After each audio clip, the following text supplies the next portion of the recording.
اگر بیتو واقعا نامرئی بود، چرا از لحظه‌ای که متولد شد دنیا شروع کرد به ساختن چشم‌هایی که بتوانند او را ببینند؟ در جنگ مدرن هیچ سلاحی فقط یک ابزار نیست. هر سلاح یک سوال است و بیتو خطرناکترین سوال قرن 21 بود. هیچ کشوری منتظر نیست تا بیتو از آسمانش عبور کند. همه فقط یک هدف دارند، اینکه خلبانش قبل از پرواز لحظه‌ای تردید کند. مسئله این نیست که بیتو را بزنی یا نه. مسئله این است که کاری کنی دیگر به صرفه نباشد از او استفاده شود. بیتو برای عبور از پدافند ساخته شد. نه برای درگیری، نه برای نبرد هوایی، بلکه برای نفوذ.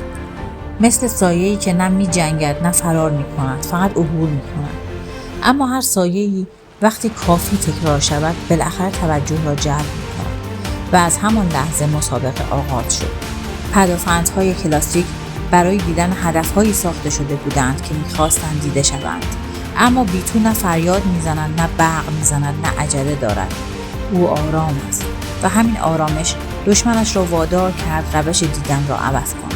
اینجا بود که رادارها تغییر شکل دادند، نه برای قفل کردن، نه برای شلیک، بلکه فقط برای اینکه بگویند چیزی آنجاست. اما دیدن الزاما به معنای زدن نیست. و این بزرگترین سوء تفاهم درباره شکارچیان بیتوست. در جنگ مدرن کسی که باعث تردید می شود نصف راه را برده است. این یک نکته مهم است. اگه تا اینجای ویدیو همراه بودی همین حالا لایک کن. نه برای الگوریتم، برای اینکه این نوع تحلیل زنده بمونه. مشکل اصلی شکار بیتو این نیست که او دیده می شود یا نه. مشکل این است که حتی اگر دیده شود لحظه تصمیم باقی می ماند. شلیک کنم یا فقط نظاره کنم. بیتو قرار نبود همیشه پرواز کند. قرار بود همیشه ممکن باشد و دشمنش قرار نبود همیشه آماده شلیک باشد. فقط قرار بود نگران بماند. در این تقابل برنده کسی نیست که شلیک می کند.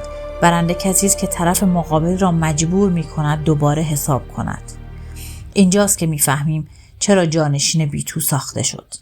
نه چون اون ضعیف بود، بلکه چون هزینه‌اش بیش از حد قابل پیش بینی شده بود.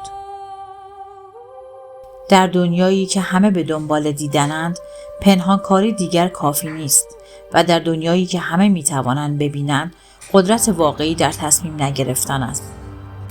اگر این نوع روایت تحلیلی رو میپسندی، کانال رو سابسکرایب کن.